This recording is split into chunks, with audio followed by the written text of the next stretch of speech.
I must say from the beginning that I am making certain distinctions where I review social exclusion as a deliberate outcome of competition over scarce resources, where power determines the social configurations, with the consequence that the excluded suffer various forms of capability deprivation. There may be instances where social exclusion is not socially engineered. However, this is not the dominant form of exclusion. In Weberian sense, social exclusion or social closure refers to the process by which social collectivities seek to maximize rewards by restricting access to resources to a limited circle of eligibles. I am quoting Frank Perkins here.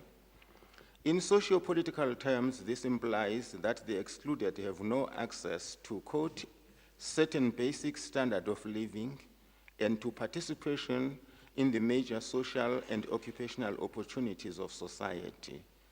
And this is taken from Room et al. This is an instance of active and constitutive exclusion, where the purpose is to close social and economic opportunities to outsiders, with the nature and extent of closure determining the general character of the distributive system. Weber's case is a case of deliberate active exclusion. Todman refers to this kind of exclusion as, quote, a consequence of the discriminatory decisions and actions undertaken by, for instance, a society's political, social, and economic majority or elite, who by acting in their own self-interest, that is retaining for themselves material, cultural, symbolic, and other privileges, exclude the other members in society, unquote. There are instances of passive exclusion where circumstances such as economic depression, as mentioned in the document by the Social Exclusion Network, may force large numbers of groups of people out of employment and therefore excluded. In this instance, the exclusion is not deliberate, although structurally, certain groups are the first in the firing line of exclusion. And it is generally the marginalized whose exclusion in the first instance was a result of the deliberate quest by the insiders to restrict opportunities and resources to a limited circle of eligibles who fall into the trap of exclusion. The material consequences of social exclusion are that excluded individuals or groups are denied participation in the social, economic, and cultural networks in society, and because of that become less than citizens. Weber's conception immediately draws in a relational dimension to exclusion, wherein differentials or inequalities between insiders and outsiders exist, and in the words of Amartya Sen, outsiders experience a capability deprivation. The capability approach immediately ushers in the multidimensional nature of inequalities, and by implication social closure, including its instrumental nature or corrosive disadvantage. That is a situation where one variable resulting from social closure has multiple disadvantages. For instance, practically, where social closure leads to capacity poverty, the implications for health, education, the acquisition of skills, and consequently employability are so severe that poverty reduction becomes very difficult, if not near impossible. The etiology of social exclusion is best articulated in Weber's exposé of the concept where power relations enable those in power to single out certain social or physical attributes as the justificatory basis of exclusion. It is through the process of justification that the exclusionary forces or groups legitimize exclusion by drawing on the normative resources in society to justify such a position. For example, in South Africa, colonialism and later apartheid invoked race and its cultural attributes as the basis of racial discrimination, which excluded those who did not belong to the white race from political participation, upon which access to social and economic power was predicated. In an attempt at legitimation, both systems drew on Western scientific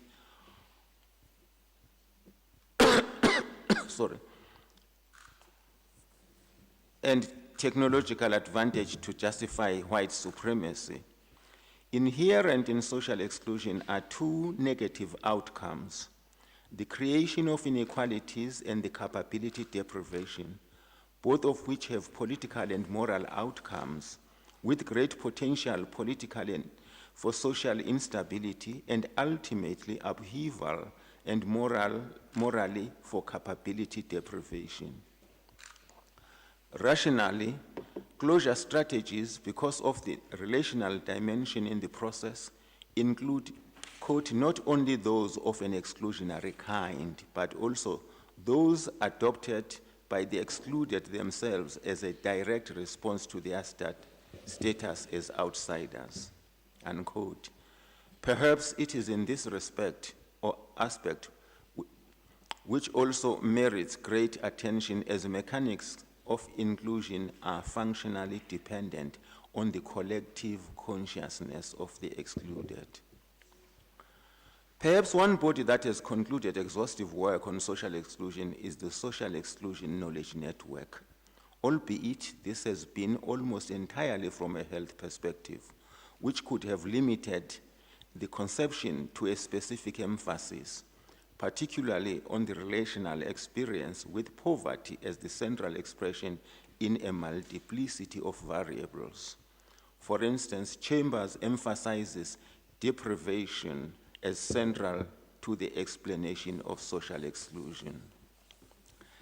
A useful conception of social exclusion, which enables the construction of an appropriate or rational etiology and management of the process in its all-embracing form, locates social exclusion as overarching with multidimensional attributes or ramifications, but also possessing relational properties, and finally, with causal linkages between various forms of deprivation.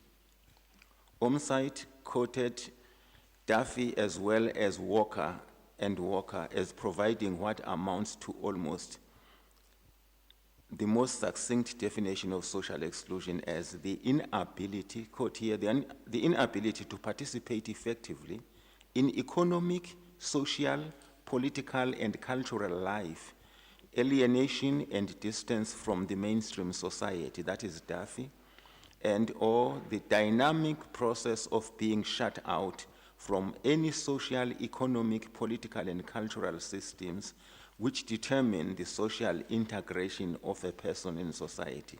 That's Walker and Walker.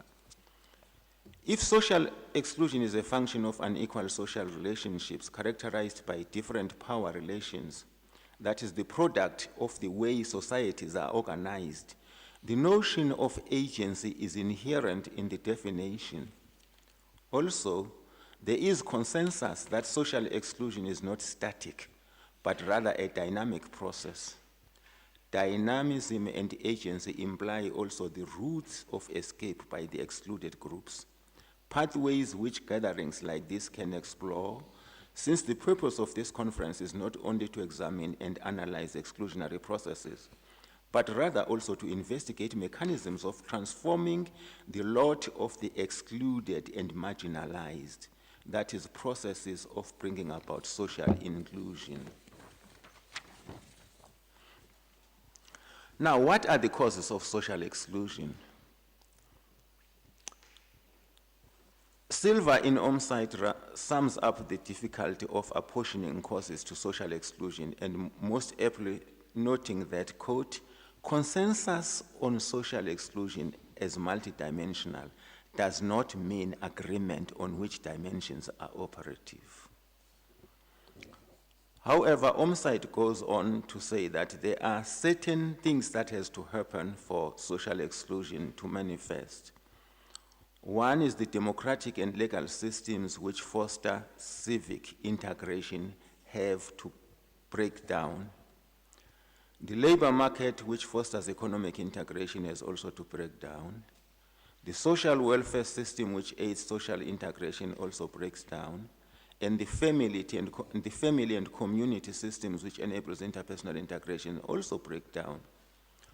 What is noticeable in Atkinson and Dawood's is that the first three subsystems in the list are, in Weber's words, indicative of the general character of the distributive system, and therefore locate the state as the dominant segment or the dominant segments in the state in the position of agency.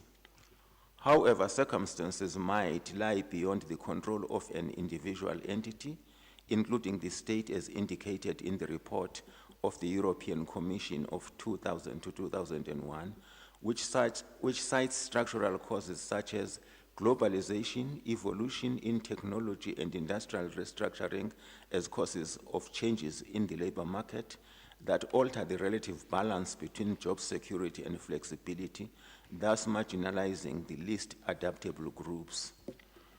Secondly, expansion of the knowledge society, which may marginalize the technologically illiterate. Thirdly, socio-demographic changes. And fourthly, territorialism or geographic bias and polarization of the developments, that e.g. the urban-rural dichotomy. While one cannot attribute exclusion to an active agent in the above instances, what is not debatable is that it is the vulnerable that are susceptible to exclusion in all instances, thus making their exclusion more of a chain reaction than an independent phenomenon. Now, how does social exclusion manifest? Let's come to the anatomy. The anatomy of deliberate social exclusion can be traced using a theoretical model or framework where finite or limited resources in society give rise to competition, with the allocation or distribution processes being a function of power relations existing at a point in time. Segments or groups in society organize themselves along lines of protective interest groups to derive maximum benefits from the allocation and distribution processes. Those groups which, because of whatever political or cultural variables as advantage, gain ascendancy and capitalize on these variables, creating a system which facilitates the maximization of resources and rewards by restricting access to themselves as eligibles. Once the system is entrenched, social closure acts as an independent, almost autonomous variable, with consequences of social inequalities where excluded groups are vulnerable, vulnerability or risk proneness where excluded groups and individuals are at risk of the other ills of exclusion, which manifest in poverty, poor social capital, limited or poor access to finite resources, becomes the outcome or dependent variable. This asymmetry in power relations creates mobilization of bias, where those excluded become more marginalized. The consequence is that not only are the excluded left out of mainstream society, but also that their vulnerability is exacerbated. Hence, any of the manifestations of vulnerability or risk proneness can be a direct or indirect dependent variable of social exclusion.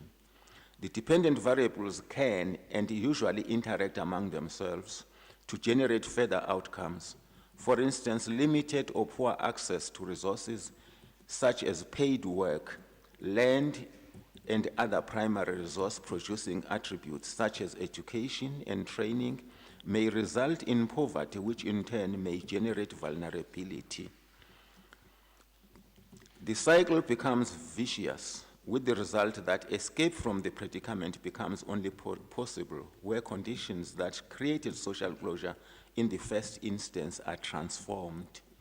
A complete etiology of social exclusion entails dealing not only with the anatomy, but also with each of the dependent variables, particularly measuring and explaining their vicious interactions and coexistence. Similarly, Managing social closure requires dismantling the system of social closure itself.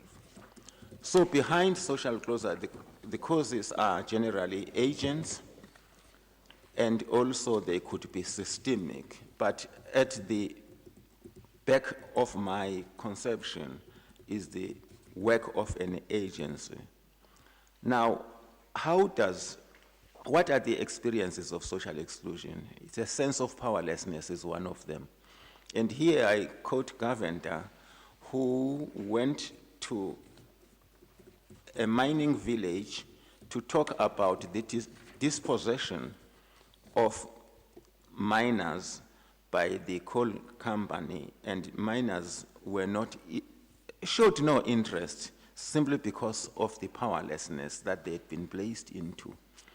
But what I dwell on more is a demonstration of the anatomy of social exclusion in the African experience.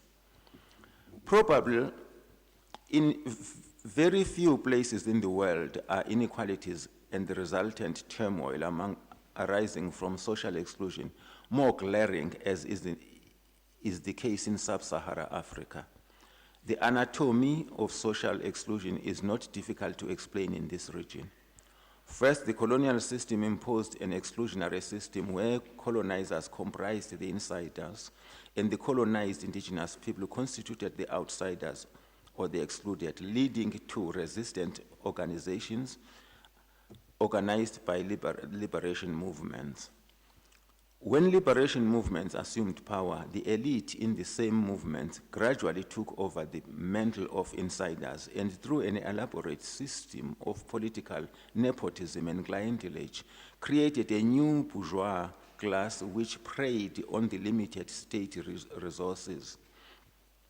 To maintain the system, a new form of social closure developed where connectedness to the ruling elite, generally organized through the former liberation movement, turned into the governing party.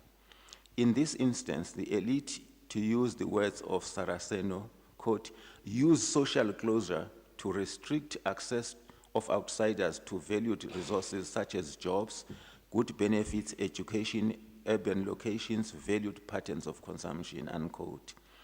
The elite misuse state resources for their benefit, further impoverishing the masses, resulting in societies afflicted with a social closure of a special type, where political affinity constitutes the divide.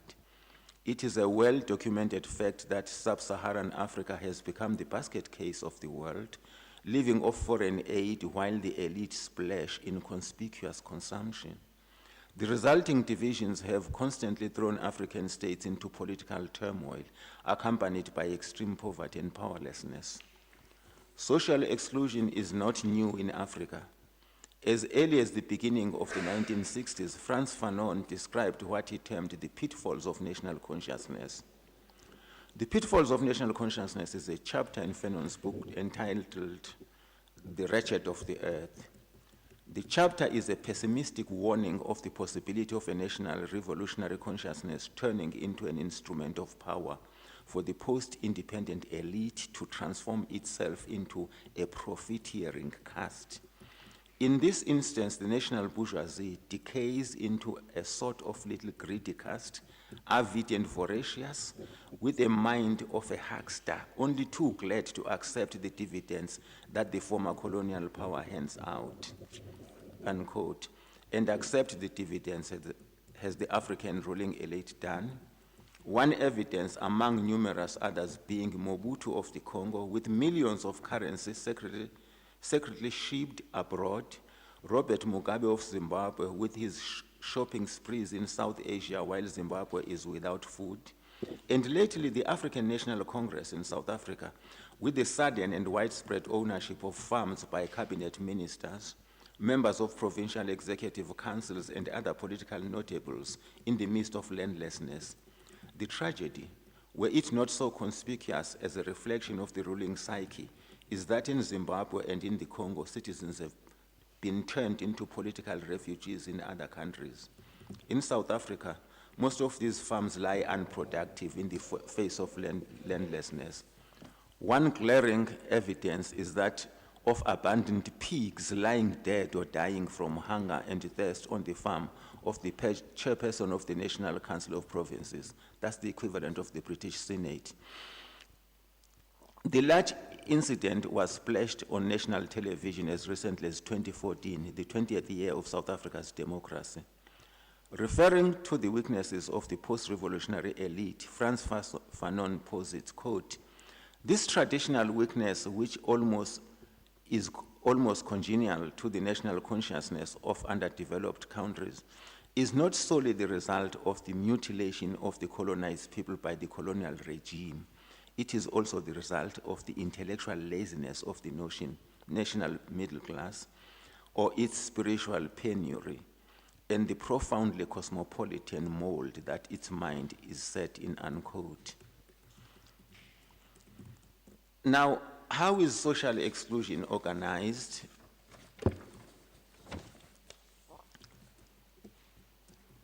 Social exclusion is generally organized along, as I say, the insiders and the outsiders with a number of variables that, how is social exclusion organized against? Social exclusion is organized against through a number of international agencies and some national agencies which have brought about a number of programs in the countries suffering social exclusion as a measure of relief. However, there are problems with some of the programs, particularly in the sense that they tend to be directed at certain manifestations of social exclusion without being directed at the entire system itself. For instance, while poverty relief programs might take people out of poverty, in the final analysis, the dependency syndrome still persists. One of the most effective ways of organizing against social exclusion has been through the social movements, simply because of their closeness to the people. However, even social movements, in spite of being effective, are as good as the social organization of a particular country is. Therefore, while there are a number of strategies of tackling social exclusion, the very system of exclusion itself becomes very problematic, and the policies that have been developed are generally developed by states who, in the African experience and in the experience of a number of developing countries, are themselves responsible for the social exclusion in the first instance. So they more or less are palliative. Now, in conclusion, the thrust of the discourse in this paper lies in this distinction between social exclusion as social engineering and social exclusion as a fortuitous state where individuals and groups find themselves in a position where they are separated or isolated from mainstream society. In the former, the cause of social exclusion is deliberate, and exclusion takes a multivariate or multidimensional character, whereas in the latter, because it is circumstantial, it generally manifests in or affects one variable or aspect of life through which it is identifiable, irrespective of the complexity. For instance, while poverty may take a number of dimensions, the main distinguishing variable is economic incapacity.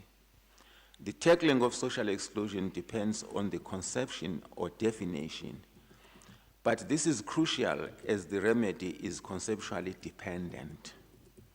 The cause has to be identified, otherwise the solution is incomplete and may only yield unsustainable results. The causes of social exclusion are mainly political, and this is significant to the understanding of the resultant inequalities, particularly in the developing world. Because the cases are mainly political, this makes it difficult to tackle social exclusion. However, the suffering and the potential instability are incremental. Over the past decade, and especially in the new millennium, there have been increasing attempts at managing and minimizing social exclusion, and these have been partly successful depending on the nature of social exclusion and the capability of the forces of social integration. Where social exclusion has been most tenacious, it has been in developing countries because of the political causes, the multidimensionality and the complexity of outcomes, the poverty, the existential helplessness, and the powerlessness of victims.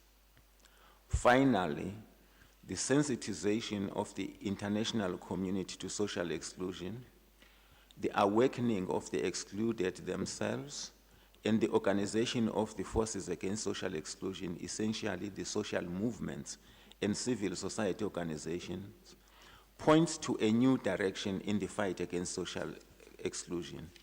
In the main, partnerships against social exclusion have entailed collaboration at the official level between governments or between donor organizations and governments and NGOs. The success of social movements such as the Latin American movement, the Treatment Action Campaign, and the Fees Must Fall movement in South Africa points to a new direction where synergy between diagnosis and treatment can best be realized.